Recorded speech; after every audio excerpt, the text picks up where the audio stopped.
જૂનાગઢ ભાજપની અંદર છેલ્લા કેટલાક સમયથી વિવાદોની બોછારે જોવા મળી રહી છે। એક જ વ્યક્તિને બે હોદ્દા આપી દેતા વિવાદ વધુ વકર્યો છે।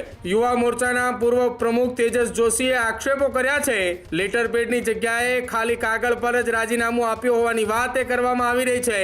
એક ઘરમાં એક જ હોદ્દો હોવો જોઈએ અને એ પણ હું જાહેર કરું છું, એક ઘરમાં એક જણાને બે હોદ્દા આપ્યા છે। ગૌરવભાઈ રૂપારેલિયાની દૂરદ્રષ્ટિ એવી બધી છે કે જૂનાગઢમાં કોઈ સારા કાર્ય કરતા નથી તો તેમને જિલ્લામાંથી લેવા પડે છે કે આરબી મેઘનાથી, રવિનાબેન મેઘનાથી એમને જૂનાગઢ શહેર યુવા મોરચામાં પણ હોદ્દો અપાયેલો છે અને જૂનાગઢ જિલ્લામાં પણ હોદ્દો અપાયેલો છે, જેની પોસ્ટ ગૌરવભાઈ રૂપારેલિયાએ એમના ફેસબુક પેજ ઉપર પણ મૂકેલી છે।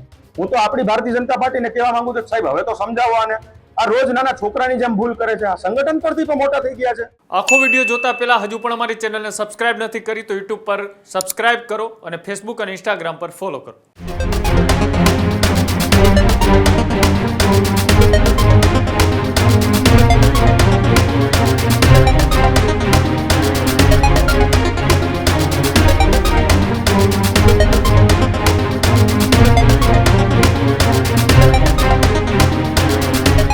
જૂનાગઢ યુવા મોરચાની અંદર ફરી એકવાર વિવાદની શરૂઆત થઈ હોય તે પ્રકારની માહિતી સામે આવી રહી છે। જૂનાગઢ ભાજપની અંદર છેલ્લા કેટલાક સમયથી વિવાદોની બોછારે જોવા મળી રહી છે। તેની વચ્ચે રવિના મેઘનાર્થીની નિમણૂકને લઈ ફરી એકવાર વિવાદ થયો છે। જૂનાગઢ યુવા મોરચાની અંદર હોદ્દેદારોની નિમણૂક બાદ વિવાદ, એક જ વ્યક્તિને બે હોદ્દા આપી દેતા વિવાદ વધુ વકર્યો છે। એક ઘર અને એક હોદ્દાના નિયમે જૂનાગઢની અંદર સતત ભૂલાઈ રહ્યા છે। ભાજપમાં આંતરિક જૂથવાદ વચ્ચે હવે વિવાદ ચરમસીમાએ પહોંચ્યો છે। યુવા મોરચાના પૂર્વ પ્રમુખ તેજસ જોશીએ આક્ષેપો કર્યા છે। નિમણૂક થયાના 2 જ કલાકની અંદર એ રાજીનામું આપ્યા હોવાની વાત સામે આવી રહી છે। લેટર પેડની જગ્યાએ ખાલી કાગળ પર જ રાજીનામું આપ્યું હોવાની વાત કરવામાં આવી રહી છે।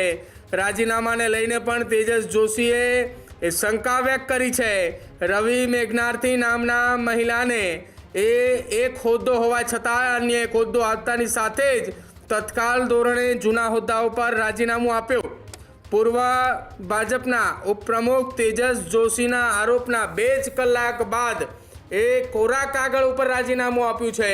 જે મહિલાએ કોરા કાગળ ઉપર રાજીનામું આપ્યું છે તેને લઈને પણ હવે એ તેજસ જોશીએ ગંભીર આરોપ લગાવ્યા છે। જેમને એક હોદ્દો, એક વ્યક્તિ, એક હોદ્દો, એક ઘર, એક હોદ્દો આ પ્રકારના જે નિયમો એ ભાજપની અંદર છે તે નિયમોનું ઉલ્લંઘન થતા હોવાની વાત એ જૂનાગઢની અંદર જોવા મળી રહ્યા છે। થોડા સમય પહેલા પણ તેજસ જોશી આરોપ લગાવ્યા હતા, ત્યારબાદ વધુ એક આરોપ આજે જોઈ રહ્યા છો રવિના બે મેઘનાર્થી કે જેમને કોરા કાગળ ઉપર રાજીનામું આપ્યું છે કે જેની જગ્યાએ લેટર હેડ ઉપર રાજીનામું આપવાનું હતું। વિવાદ વધુ વકરતા તત્કાલ ધોરણે રાજીનામું આપતા ફરી એકવાર એ શંકા વ્યક્ત થઈ રહી છે। જી, મારે મીડિયા સમક્ષ કહેવું છે કે શ્રી ગૌરવભાઈ રૂપારેલિયા જૂનાગઢ શહેર અધ્યક્ષ તે સંગઠન પરથી પણ ઉપરને ભાગે છે। કારણ કે એમને એવું માનવું છે કે એક ઘરમાં એક જ હોદ્દો એ સંગઠનનું બરોબર રીત છે કે એક ઘરમાં એક જ હોદ્દો હોવો જોઈએ, પણ આમાં તો ગૌરવભાઈ એવી ભૂલ કરી ગયા છે કે એક વ્યક્તિને બે હોદ્દા આપ્યા છે। અને પણ મારે એ પણ કહેવું છે એક આમે હું જાહેર કરું છું મીડિયા સમક્ષ કે એક ઘરમાં એક જ હોદ્દો હોવો જોઈએ અને એ પણ હું જાહેર કરું છું એક ઘરમાં એક જણાને બે હોદ્દા આપ્યા છે।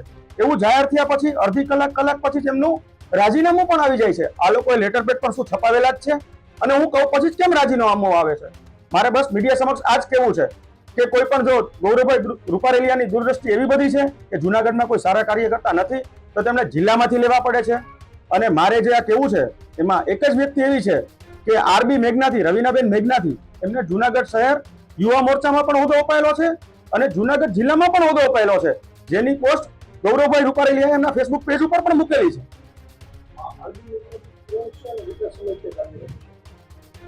સાહેબ, હું તો એમનાથી બહુ પરિચિત નથી, પણ મને ખ્યાલ પ્રમાણે જૂનાગઢમાં કોઈ પણ સોશિયલ મીડિયા પણ હલાવે છે અને એ આની પહેલા હું જે કેશોદ નગરપાલિકાની ચૂંટણી વખતે પ્રચારમાં ગયા હતો ત્યારે પણ બે બેનને જોયેલા છે। સાહેબ, પ્રદેશને મેં જાજીવાર સલાહો આપી છે પણ પ્રદેશથી મોટું તો આપણે નથી સાહેબ, સંગઠન જ મોટું છે। હું તો આપણી ભારતીય જનતા પાર્ટીને કહેવા માંગુ છું, સાહેબ હવે તો સમજાવો આને।